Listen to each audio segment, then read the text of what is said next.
हमारे पंढरपुर के श्री नामदेव जी महाराज नित्य जाते और ठाकुर जी को जाकर के रोज बोलते, ठाकुर जी मेरे घर कभी जीमने आओ। श्री विठ्ठल भगवान ऐसे खड़े रहते।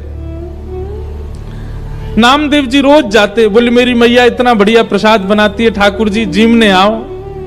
तो नामदेव जी से कभी कभी ठाकुर जी बोलते थे, ठाकुर जी कहें पूरी दुनिया यहीं लेके आ जाती है, तू भी लिया यहीं पे, हम यहीं खड़े यहीं पालेंगे। बोले नहीं, मेरे घर आओ पाने के लिए। तो ठाकुर जी बोले मैं तेरे घर पाने जाऊंगा तो यहां पे कौन खड़ा होगा मेरी जगह? लाखों लोग दर्शन करने आते हैं।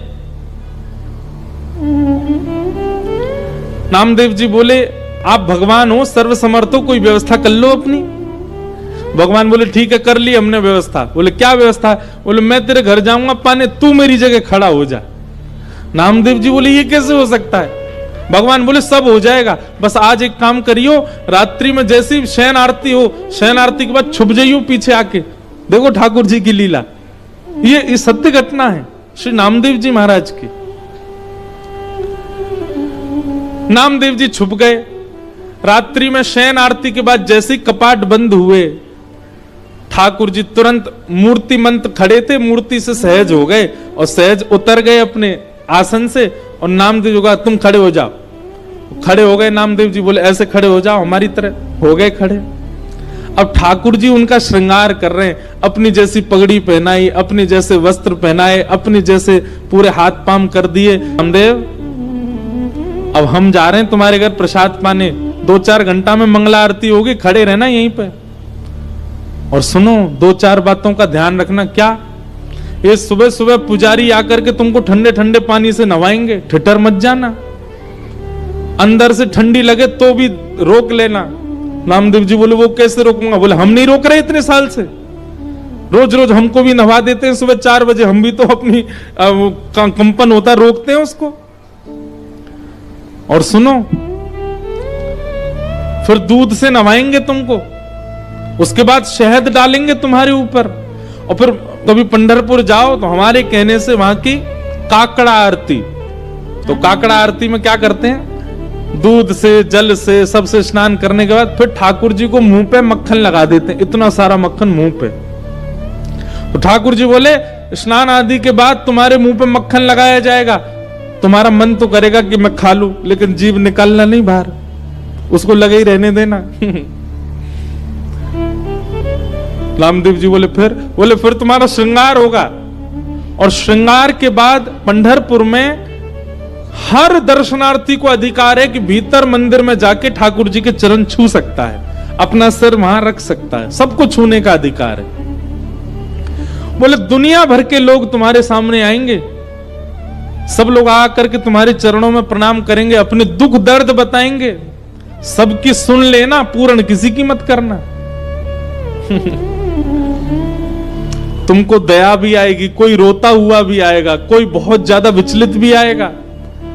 नामदेव जी बोले क्यों पूरा नहीं करूं? वो सबका विधान बना हुआ है, वो सब काम हमारे लिए छोड़ दो, किसको क्या देना क्या नहीं देना। तुम बस कहीं ऐसा नहीं कि यहां खड़े होके कोई रोता हुआ आया उसके आंसू पोंछने लग जाओ, कहीं तुम जरा भी हिल गए तो पुजारी पंडा बहुत मारेंगे, सब कहेंगे कहां गए हमारे ठाकुर जी, कौन खड़ा हो गया आके।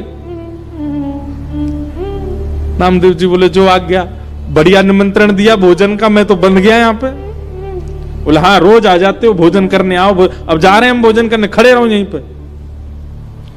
और श्री पंडरीनाथ श्री साक्षात द्वारिकाधीश अर्धरात्रि में नामदेव के घर गए, अकेले। द्वार खटखटाया, मां अंदर से चिल्लाती हुई ए नामा, पूरे दिन मंदिर में पड़ा रहता है, आधी रात में आता, सब सो रहे हैं यहां पर। जैसे ही द्वार खोल करके देखा, आहा सुंदर श्री पंडरीनाथ भगवान द्वार पर खड़े हैं, स्वर्ण का मुकुट पहना है, स्वर्ण के आभूषण पहने हैं, कंधे पर हाथ रख करके मधुर कटाक्ष नेत्र हैं ठाकुर जी के, मंद मंद मुस्कुरा रहे हैं। नामदेव जी की माता जी तो विट्ठल, हाँ मैया मैं ही आया हूं विट्ठल। नामदेव रोज निमंत्रण लेके आता, मेरे घर प्रसाद पाने आओ, मैं आ गया।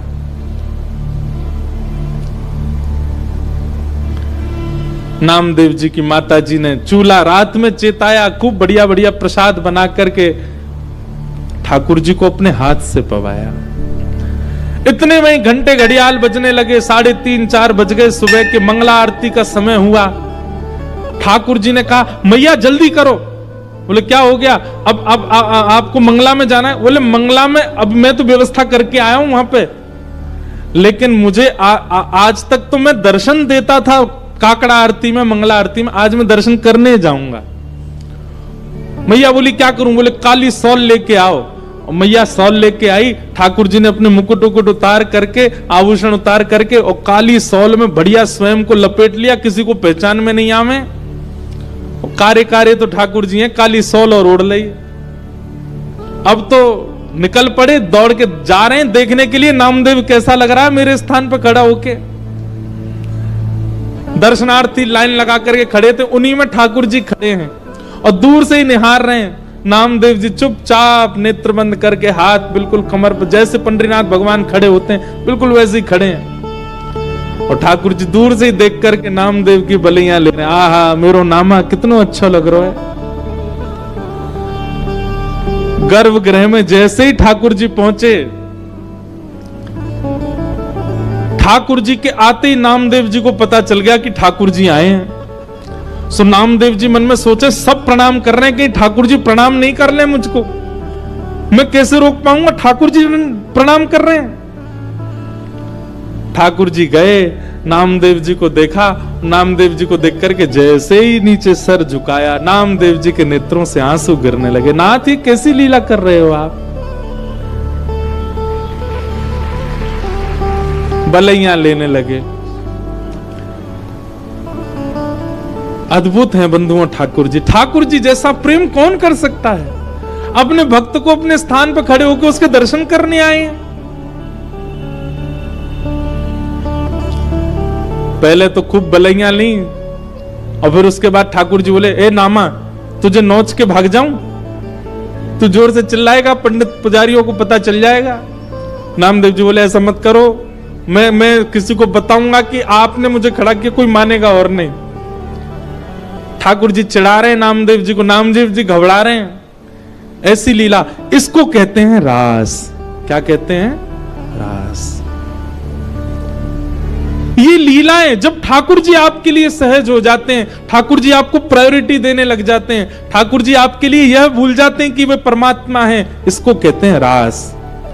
अगर आपको हमारी कहानी पसंद आई तो हमारे चैनल को लाइक करें और सब्सक्राइब करें, और हाँ, बेल आइकन दबाना ना भूलें।